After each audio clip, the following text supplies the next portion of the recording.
is. But if you just learn to chant, if you just learn to meditate, if you just learn to run 5 miles, if you just become a vegan, if you just eat this, these are all doing things. You have to do this to get that, do this to get that. You understand? And what that does is, there's nothing wrong with vegan or meditating or chanting, nothing at all. But what it subconsciously does to the egoic mind is it continues to believe that your power is of the body.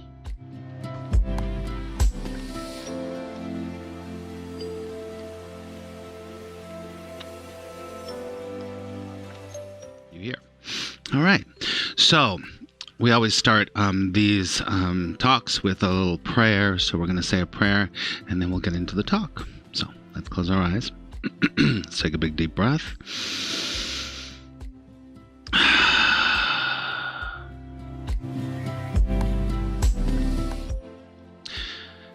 Dear Mother, Father God, Divine Source, Universe, all that is, we come together today with open hearts, open minds, and an open spirit.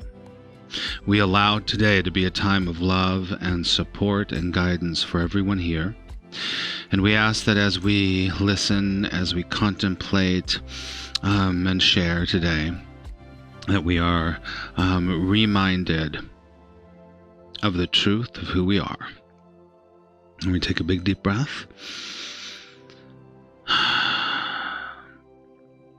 And together we say thank you very much, and so it is. Amen. The topic for today is why doing is keeping you stuck. Why doing is keeping you stuck. Now, if you're on this app, you probably know about not doing. You probably know about stopping on some level. You probably know about how when we take a break, we are actually filling ourselves up, right? You probably know that. So this might be nothing new to you, but I want to give you a little bit of a spin on it, also to remind you. This is all about, the work that I do and the work that you do for yourself, especially if you're here on Insight Timer, is about, reminding, recognition, recognizing. I did a beautiful retreat this weekend about A Course in Miracles, and it came up quite a few times, this idea, this concept, this reality of recognition, right? So you recognize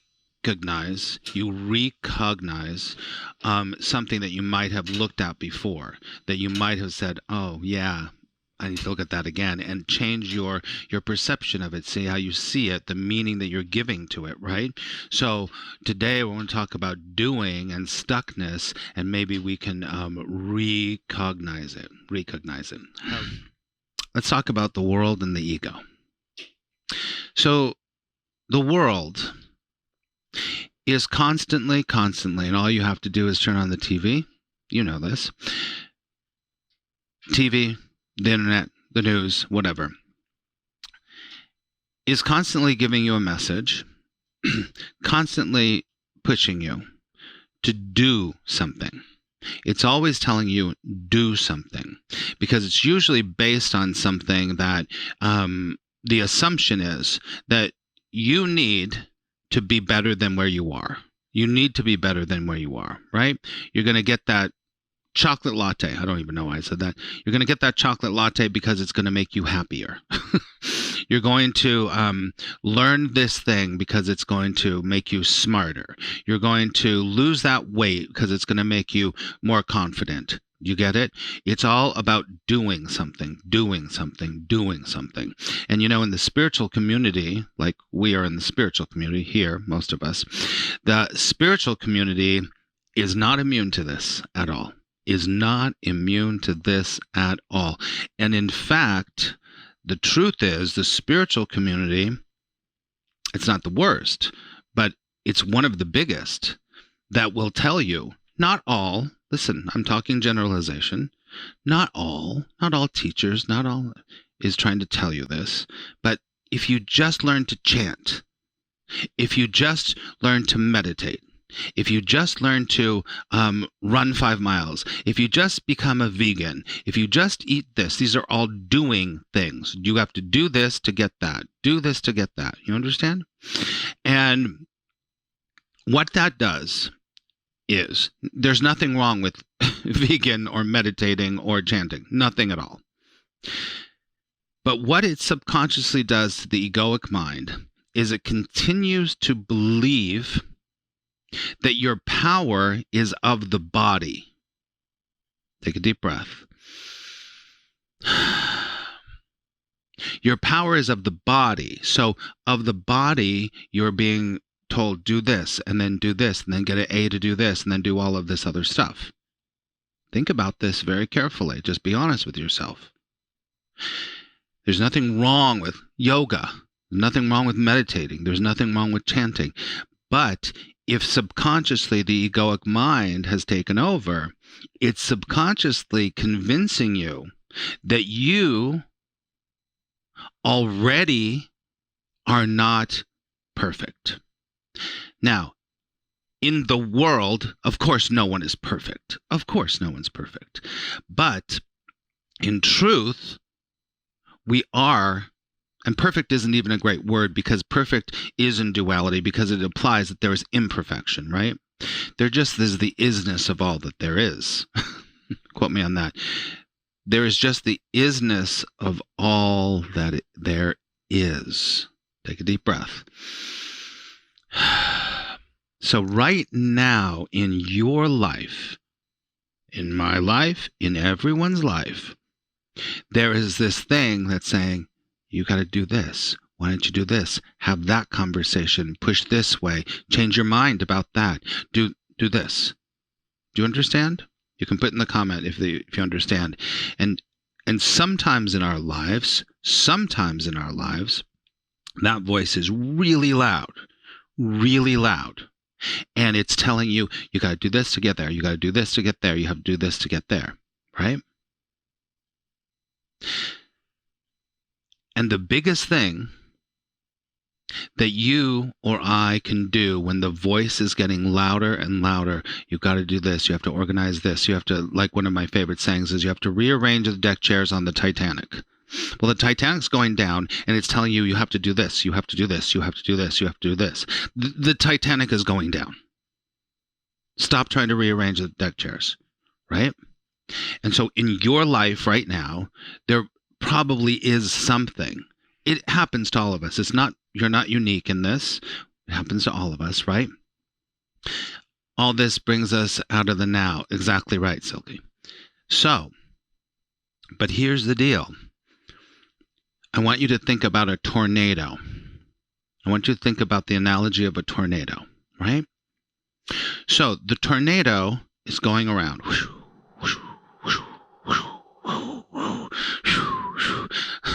Annie, that's so true. So the tornado is going around, and the tornado is coming in, and it's picking up furniture and houses and animals and everything. I'm thinking of Wizard of Oz, right?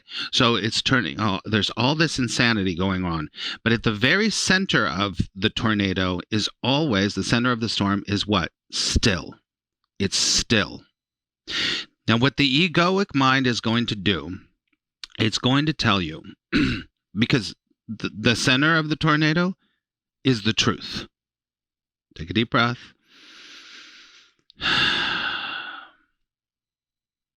But the ego is going to convince you, if you just can reach up and try to grab the chair, then you can start to organize something. You can start to change something. But what happens if you're standing in the center of a tornado and it's totally still? Let's, for this example, just imagine the tornado's not moving. It's just sitting there, right? So it's whirling around you. This is your life. And you go in there and you're like, I need them to like me. Oh, I need to do more. I need to lose the weight. I need to meditate. I need to... What happens when you reach into a tornado? It what? It sucks you up. It sucks you right up. And when it sucks you right up, you never lose your center. You believe you are part of the insanity. Do you understand? You believe you are part of the insanity. This is all working on a very conscious and unconscious level at all times, right? And I think a lot of people here can relate to, I mean, I know you can all relate to this on some level, right? So you reach your hand out and you get sucked in. And the point is here is that when you're in the tornado, you can't see. Stuff is flying around, thoughts are flying around, feelings are flying around, situations, experiences, they're all flying around you. You can't see, you can't hear, you can't feel. But in the center, you can look and you can watch. You go, oh, it's very much like meditation. You can watch and you can see, and you go, oh, okay, I can see what's going on here. You have what's called healthy detachment. Healthy detachment. Once again, if I say this, is that on this app, you probably know what I'm talking about, but I'm sure that everyone needs a reminder of this at some time. Because the more that you do and get into the tornado, the more you're going to be further away from your center, right? The ego mind is going to tell you, if you stay in that center, you stay stuck. But the center of the tornado is a completely different orientation to your life, to God, grace, love, to yourself. This orientation in the center of the tornado is completely different. Completely different. And if you've been a meditator for a while, you understand some of this stuff. You're getting it. You start to understand. So, as kind of a cautionary tale, if you're somebody that has a mind that's got it, there's nothing wrong with that. There's nothing wrong with that. But you really need do nothing. Because the more that you can find that vibrational space, which is, find it because it's already here. It is the center. It is who you are. The more you can find that place of nothingness, the more, guess what? You'll have ears to hear. Not physical ears. You will have spiritual, for lack of a better word, that's just the word that we have to use because words are what we use. You will have a connection to something that is far bigger than trying to get the job or trying to make the money work or trying to lose the weight or whatever. And, I'm exaggerating here. I always exaggerate, right? But when you're in the center, your senses in the center are a completely different thing. You don't rely on your eyes to see. You don't rely on your ears to hear. You don't rely on your hands to change things, right? Because you don't need to do anything. And when you know you don't need to do anything, that is where it all starts. Take a deep breath. And if you're new to me, I always say take a deep breath because it brings you back here, back here, back here. As Silky said, back to the present moment, back here. In the Course in Miracles, it's called the Holy Instant. We talked about that in my retreat I was leading this weekend. Back here, back here, back here. One of my favorite spiritual teachers, Jed McKenna, says that there's, and I kind of take it on for myself to teach my students, is that, here's the 3 steps to enlightenment. Sit down, shut up, and ask what's true. Stop. In all real truth paths, there's always a paradox. If you want to go faster, you need to slow down. If you want to move, you need to stop. If you want to go high, you got to go deep. Do you understand? Because it's the complete opposite of what you think. Right? Because when you do nothing, and I'm going to read a section from the Course in Miracles in a second. When you do nothing, that is when you have the, oh, well, I'm going to do that. Oh, I guess I'll do that. I guess I'll do that. You are guided. The Course in Miracles, it says, "Dear God, tell me where to go. Tell me what to do. Tell me what to say and to whom." And it also says in the Course in Miracles that self-initiated plans are always from the ego. Let me say it again. Self-initiated plans are always from the ego. So every time you, for yourself, decide, oh, I'm going to do that, that's from your ego.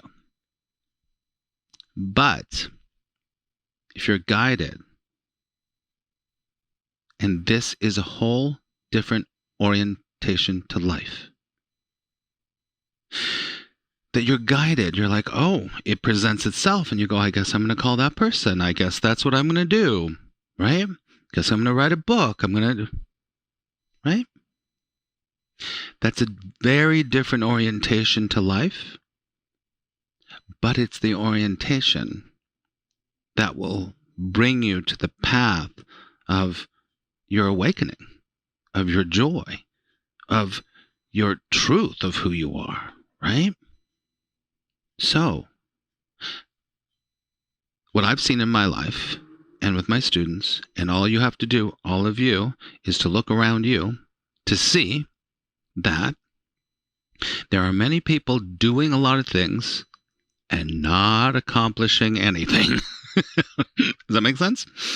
A lot of people are doing a lot of stuff.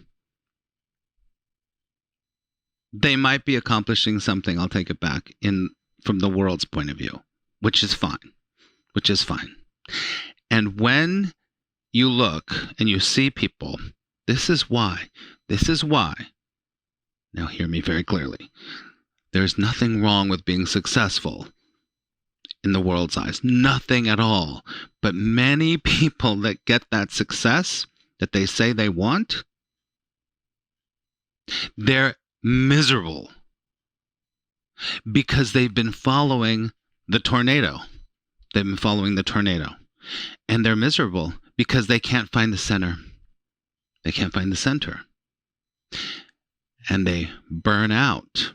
And they end up having addiction problems. Their relationships fall apart. Because they've been chasing, running around in the tornado over and over and over again.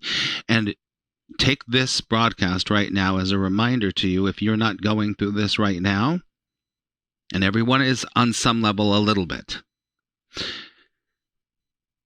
remember what we're talking about here. Next time, it might be this afternoon, it might be this week, it might be in a year, when you go, I've been in the tornado. Oh my gosh. Because subconsciously, your egoic mind has got you back right into the rat race. One of my favorite things, and I say it all the time. It's a quote by Lily Tomlin. She says, it doesn't matter if you win the rat race, because you're still a rat.